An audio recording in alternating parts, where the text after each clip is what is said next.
state that require cluster as a mandate for major subdivisions. I shouldn't say major subdivisions, it's 5 lots or greater. We mandate cluster.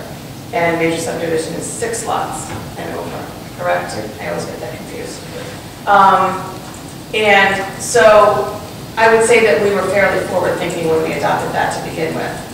And what we have found, and we've had 2 proposals for clusters in the 12 years that I've been here. So we just simply don't get a lot of major subdivisions in Jamestown. We get a lot of 2-lot subdivisions. That's really the majority of what we get, and I would say we get probably 4 to 6 subdivisions a year. So both of the subdivisions that were major subdivisions were 9-lot subdivisions. So you were dealing with only 10 acres or less. And so, when Tony made the comment that they weren't that successful, I would say, yeah, I agree with that. I'm the one that said it. Only from the perspective of when you've got 10 acres of land and you allow clustering down to either a quarter of an acre or a half an acre, what's remaining, the 50% that's remaining, what you do with that 50% and what you preserve is really the nuts and bolts of it. And, you can put a house on a quarter acre. That's not unusual. It occurs all over the village in Jamestown.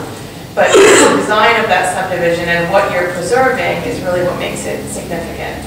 So I would say that the way Tony set it up in here would be probably the way that I would say we should go, in that it be mandatory, but that it also be an option for smaller subdivisions. And the reason that we kind of talked about that option is because of all the potential subdivisions that could happen in Beavertail. And it allows a little bit more flexibility. And I don't think that what happens now if we get a subdivision of, say, 3 lots out of Beavertail, they're all long, narrow lots that don't have enough road frontage to subdivide. So their only option is to create a street for their frontage that kind of is narrow, linear, down the property line, and they cut off lots, one being a waterfront and the other one's being towards Beavertail Road, which doesn't require a whole lot of flexibility, and it doesn't really go a long way in preserving what we want to preserve, which may be some wooded areas, it may be the view corridor that we want to preserve as rural along Beavertail Road.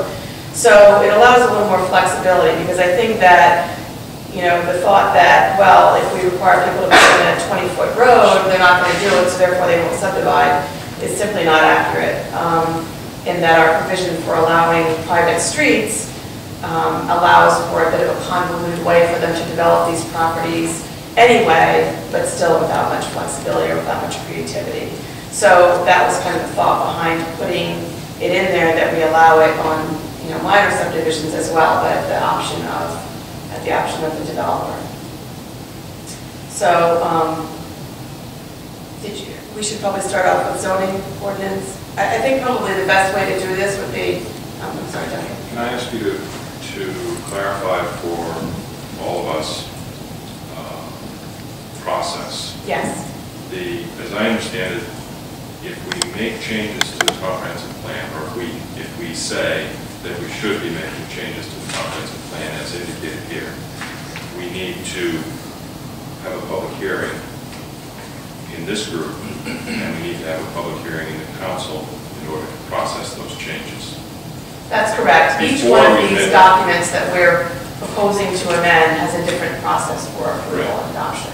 And we need to make those changes through that process before we can make any changes to zoning and the subdivision regulations. If we don't make changes to the comprehensive plan, we can go ahead and go through the normal process of making a zoning change and the subdivision change, which can be done within the planning commission, as I understand it. Correct. Well, ideally, you would adopt the comprehensive plan changes first.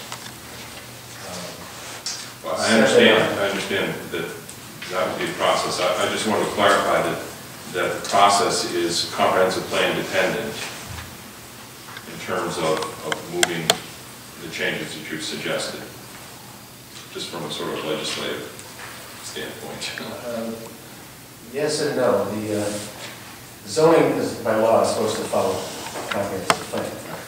And if the comprehensive plan says Jamestown should encourage cluster development, and you throw out cluster development, you really should change your comprehensive plan to be consistent.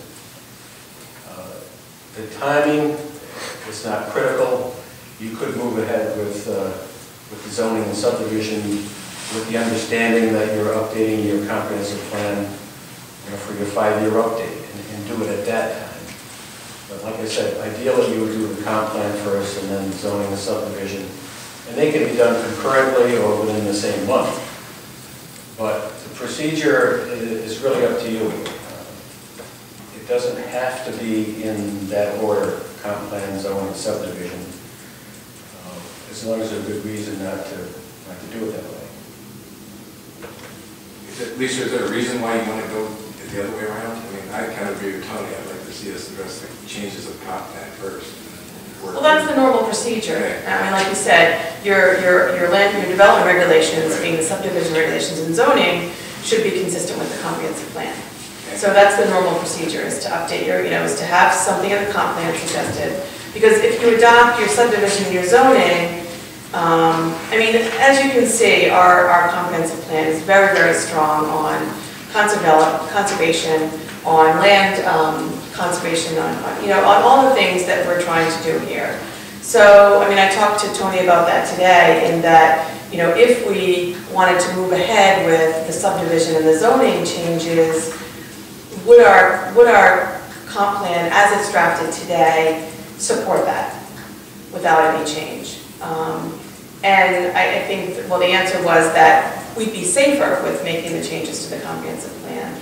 But I still would say that I don't think it's inconsistent.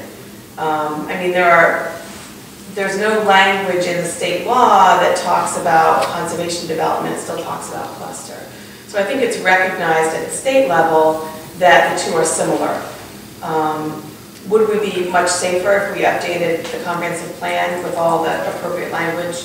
Yes, we would be, especially if we were subject to a challenge of the ordinances, or that, we'd be better off having the language in there. Do you consider it a big job to update the language? I mean, from what I read from Tony's, it doesn't seem like it's that big of a job to update. Oh, it's not that big of a job. Yeah, where it's whether clustered out of there, yeah. agree and substitute for Yeah, it's not that big of a change, but whether you're changing 2 words in the comprehensive plan or you're changing 3 chapters, it's all the same process. Sounds like there's not a lot to change. Yeah, yeah. And that I would use assume the comp plan requires a public hearing with the commission, public hearing with the town council. Both boards have to adopt it and hold public hearings. but if the changes are simple and straightforward, and name the changes in words and people understand what conservation development means versus cluster, then we prevent the future of somebody coming and saying, well, I'm doing cluster, forget it. I'm doing cluster because it's in your provision. No, then they can force us to do cluster, even though the area they're looking at may be much more conducive to conservation development. We might lose something that we want. Well, what generated the question on my part was that, as you know, we're updating the comprehensive plan right now.